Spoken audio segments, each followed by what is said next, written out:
ወደ ስራ ተመልሰናል። አረ ወደ ስራ ተመልሰናል። ለምን ሽንፈት ነው የምታወራው? ማስታወቂያ ሊቀረጽ ነው ያስማል እንዴ? ወደ ስራ ተመልሰናል። ለትናንትናው ለሴዶ ሽንፈት ይህ ሰው ያለበት ኤምኤምኤ ማለት እንደዚህ አይደለም። የሴዶ ማርሻል አርትና የጆኒ ፋይት እንዲሁም አድዋ ፋይት ናይት ኢቲኤፍሲ 2 ትናንትና ተአምር ተፈጥሯል። ልዩ ትዕይንት ድራማ የሆኑ ክስተቶች አይተናል፣ ተመልክተናል። በተለይ ሜን ፋይቱ ሴዶና የጆኒ ያልተጠበቀ ክስተትን የታየበት በአጭር እና በቀላሉ ጆኒ መሸነፉ የበርካታ ሰዎች ግምት አልነበረም። ትንሽ ፋይት የሚታይበት የኤምኤምኤ ፋይት ቴክኒኮች፣ እርስ በርስ መፈታተኖች የሚታዩበት ብለው ጠብቀው ነበረ። ያ ባለመሆኑ በተለይ ሴዶ ከውድድሩ በፊት ይዝታቸው የነበሩ ኤምኤምኤ ፋይተር በኢትዮጵያ ውስጥ የለም ብሎ ሲናገር የነበረውን በሪንግ ውስጥ አለማየታቸው እጅግ ማፈራቸውን ማዘናቸውን ገልጸዋል። አንዳንዶች ደግሞ በፋይቱ በጣም ዳውት እንዳላቸው ኤምኤምኤ ፋይት እንደዚህ አይደለም። እውነት ለመናገር ይሄ ጆኒ ያለው ብቃት የጁጁትሱ ስፖርት ነው እንጂ የኤምኤምኤ ፋይት አይደለም።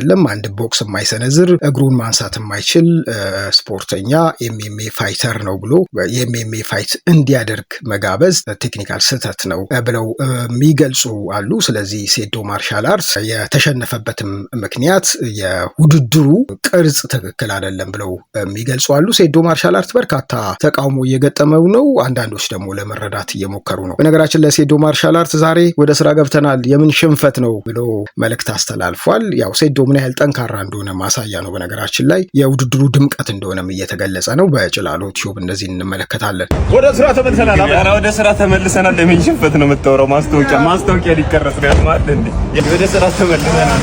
ሴዶ ዳይ ወደ ስራ አለብን ብሏል። ይሄ የስነ ልቦና ጥንካሬን ይፈልጋል።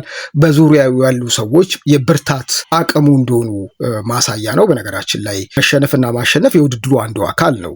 ሽንፈትን መቀበል ሌላኛው ትልቁ ብቃት ነው። እሱም በሪንግ ውስጥ ከሽንፈቱ በኋላ በሌላ አቅምና በሌላ ብቃት እንገናኛለን። ማሸነፍና መሸነፍ አላ የሚሰጠው ትልቅ ጸጋ ነው ብሎ ሌላ ብርታት የሚሆን ሞራል የሚሆን ነገር ተናግሯል። ከዛ በኋላ በማግስቱ ያሳየው የሞራል ጥንካሬ ደግሞ ቀላል የሚባል አይደለም። ኤምኤምኤ ፋይት ምን አይነት ፋይት ነው? በነገራችን ላይ ምን አይነት ቴክኒኮች አሉት? በዓለም ላይ በጣም የሚወደድ ሚክስድ ማርሻል አርት፣ ሁሉንም ማርሻል አርቶች ቴኳንዶ፣ ቦክስን፣ ጁጁትሱን፣ ሌሎች ስፖርቶችን አጣምሮ የያዘ ነው። የትላንቱ የጆኒ እና የሴዶ ማርሻል አርት ስፖርት ወይም ያደረጉት ፋይት ኤምኤምኤ ትክክለኛው አይደለም ብለው የሚገልጹ አሉ። የጆኒ ብቃት ወይም ውድድሩ አጠቃላይ በሁለቱ መካከል የተደረገው የጁጁትሱ ስፖርት ነው። በዛም ብቁ ስለሆነ ነው ጆኒ ያሸነፈው ሴዶን። ስለዚህ አዘጋጆቹ ከዚህ በኋላ ማሰብ አለባቸው ብለው በስሜት የሚናገሩ አሉ። እሱንም ቪዲዮ አግኝተናል፣ እስቲ እንመልከተው። ለትናንትናው ለሴዶ ሽንፈት ይህ ሰው ያለበት ኤምኤምኤ ማለት እንደዚህ አይደለም። ኤምኤምኤ ማለት ደም አለው። ጆኒ ማለት ኤምኤምኤን እያግማማው ያለ ሰው ነው። ሰው እንዲህ ሰው ላይ ተጠምጥሞ ይወጣል። እስከ 10 ሰዓት የተቀመጥ ነው። እኛ እነዚህን ደም ለማየት ነው እንጂ ያንተን ትግል ለማየት አይደለም። ትግል ላይ ጎበዝ እንደሆንክ እናውቃለን። ጌችም እንደሚወድህ እናውቃለን። ስለዚህ ለብቻ ጁጁትሱ ያዘጋጀልክ እንጂ አንተ ኤምኤምኤ የምትመጥን ሰው አይደለም። አሁን የትናንትናው ቪዲዮ ጆን ጆንስ ቢያዩስ ምን የሚልን ነው የሚመስላችሁ? አታሳፍሩም በእናታችሁ። በቃ ኤምኤምኤ እንደዚህ አይደለም። ኤምኤምኤ ደም አለው። ሰው እንዴት እንደዚህ ቦክስ መሰንዘር የማይችልን ሰው የኤምኤምኤ ተፋላሚ ያደርጓል? እግሩን እስከ ጉልበቱ ማንሳት የማይችል ሰው እንዴት የኤምኤምኤ ተፋላሚ ይሆናል?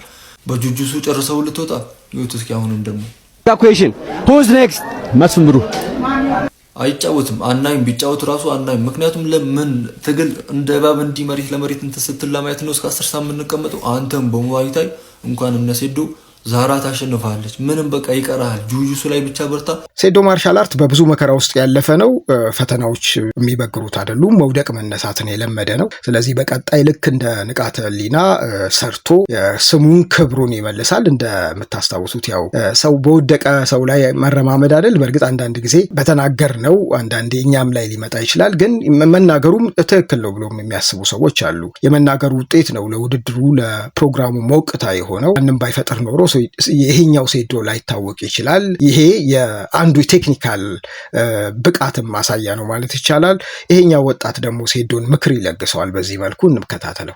እጅግ በቀላሉ ነው የተሸነፍከው። በጣም ብዙ ሰዎች ተስፋ አድርገውብህ ነበር። ወላሂ ግን እንድትረዳ የምፈልገው ከዚህ በፊት ብዙ መከራዎች እንዳሳለፍ ብዙ ቦታ ስትናገር ሰምቻለሁ። ጎዳና እስከ መውጣት ድረስ በርካታ ነገሮችን አሳልፋል። እዚህ ለመድረስ ብዙ ሆናል። ይሄ አሁን የተሸነፍክበት ውድድር እንኳን እንዲደምቅ አንተ ነህ ብዙ ነገሮችን ያደረግከው። አንተ ባትኖር እንደዚህ አይደምቅም ነበር። እንድትረዳ የምፈልገው አንተ በበርካታ ኢትዮጵያን ልብ ውስጥ አለ። በተለይ በትላልቅ አባቶች እናቶች ይወዱሃል እና ንቃተ ህሊና ከዚህ በፊት እንዲሁ ተሸንፎ ተዋርዶ ነበርና ድጋሚ ተነስቶ ቆሞ በሚገርም ድል አሸንፎ ብቃቱን ክብሩን አስመልሷል እና አንተም ያንን እንድታረግ እንፈልጋለን። እንደዚሁ ተሰብረ ተሸነፍኩ ብለህ እንድትቀር አንፈልግም። ድጋሚ ተነስተህ ከወደክበት ተነስተህ እንድታሸንፍ እነዚያ የሚተማመኑብህ በዙሪያ ያሉ ሰዎች የሚወዱህ በሩቅ ሆነው ዱዓ የሚያረጉልህ በርካታ እናቶች አባቶች አሉና እነሱን እንድትክሳቸው እንድትነሳ እንፈልጋለን። የሴዶ ደጋፊዎች ሀዘናቸውንም ደስታቸውንም ተስፋቸውንም ገልጸዋል። እስቲ በዚህ መልኩ ደግሞ እነሱን አሰባስበናል። የሴዶ ደጋፊዎች ምን ተሰማችሁ? የምር እኔ በጣም አዝኛለሁ። ብቻሽን አይደለሽም በሉኝ። የምር እኔ ሴዶ አሸንፎ የተናገሩትን ሰዎች እንናገራቸዋለን ብዬ እያሰብኩኝ ነበረ። አህያ ይሉታል። ወይኔ ተቃጠልኩ፣ የምር ተቃጠልኩ። አሁን እንዴት ልተኛ ነው? የምር እኔ በቃ ጉጉቴ የነበረው መልስ ምት ለመስጠት ነበር። አሸንፎ ግን አልሆነም። ጆኒ ግን ትችላለህ፣ ምንም ማድረግ አይቻልም። እንግዲህ በእናታችሁ እስኪ አጽናኑን፣ እየገባችሁ አጽናኑን። ጆኒ ያሸነፈው በእርግጥስ ሴዶን በብቃትና በችሎታው ነው ወይ ብለው የሚጠይቁ አሉ። ከተወሰኑ ቀናት በፊት እንግዲህ ሴዶ መተት ተሰርቷል እንቁላሉ ላይ ብሎ እንደ ቀልድ የሚመስል ነገር ሰንዝሯል። ይሄንን ይዘው ሴዶ ውድድሩ ከመግባቱ በፊት ሪንግ ውስጥ ከመግባቱ በፊት ገና ፊሽካ ሲነፋ በጣም ደንግጦ ነበር የሚል ሀሳብ የሚያነሱ አሉ። ስለዚህ ትክክል አለመሆኑን መሸነፉን ገና አውቀናል። ስለዚህ ትክክል አይደለም፣ የምናውቀው ሴዶ አይደለም፣ ሞራሉ የለም፣ ብቃቱ የለም፣ አቅሙ የለም፣ ብልጠቱ የለም። ስለዚህ የሆነ ነገር አለ ብለው የሚጠረጥሩ አሉ። እነሱና ይህንን ያነሳውን ሀሳብ ደግሞ እስቲ ላስመልክታችሁ። እኔ አሁን ግራ የገባኝ ማለት ነው ሴዶ ካሁን በፊትም ተናግሮ ነበር። ይሄ ልጅ ድግምት ሰርቷል፣ ድግምት ሰርቶ እየመጣ ነው ብሏል። ቀድሞ ተናግሯል። ለ20 ምናምን አመት በስፖርት ሰውነቱን የቀጣቀጠ ልጅ ልክ ፊሽካው ሲነፋ ልጁ ድንግጥ ክው ብሎ ነው የመጣው። ከመጀመሪያ ነው ያወቅኩት እኔ። እኛ ድሮ የምናውቀው ሴዶ አይደለም ይሄ ዛሬ ሴዶ እና ምንድነው የሆነ ነገር አለ እንዴ? ጆኒ ይችላል የሚሉ በርካታ ሰዎች አሉ። እሱንም እስቲ ተመልከቱ። ማርያምን ጆኒ ይችላል። ማርያምን ነግሬ ነበረ ሴዶ እንደማትችል የዛሬ 3 አመት ከአንድ ብር ጋር ስትጣላ ታስታውሰኛለህ። አይገርምህም? አንተ ከዚህ በኋላ ሪንግ ውስጥ መግባት ያለብህ በአፍ ብቻ ነው።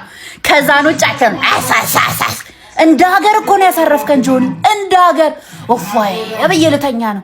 አሁን ስንት ሰዓት ነው? 9 ሰዓት ሊሆን ነው። ኦፋይ ብዬ ነው የአመታት እንቅልፍ ነው የምተኛው። አንዴ ከግንቡ ጋር፣ አንዴ ከብሎኬቱ ጋር፣ አንዴ ከፖሉ ጋር አላተምከን እኮ የኔ ጌታ። እስከ ዛሬ የበላው ምግብ የታደረከው ያንን ሁሉ ምግብ የታረከው የት ነበር እንዴ? አታፍርም? በመጀመሪያው ዙር አታፍርም? ጆኒ ትችላለህ፣ ማርያምን ትችላለህ። ከዚህ በኋላ ሪንግ ውስጥ የምናየው በአፍ ብቻ ሲኖር ነው። እሺ ጭላሎ ቲዩብ ነው። በተከታታይ አሁንም መረጃዎች እናደርሳችኋለን። ሰብስክራይብ አድርጉ። ስለነበረን ጊዜ እናመሰግናለን።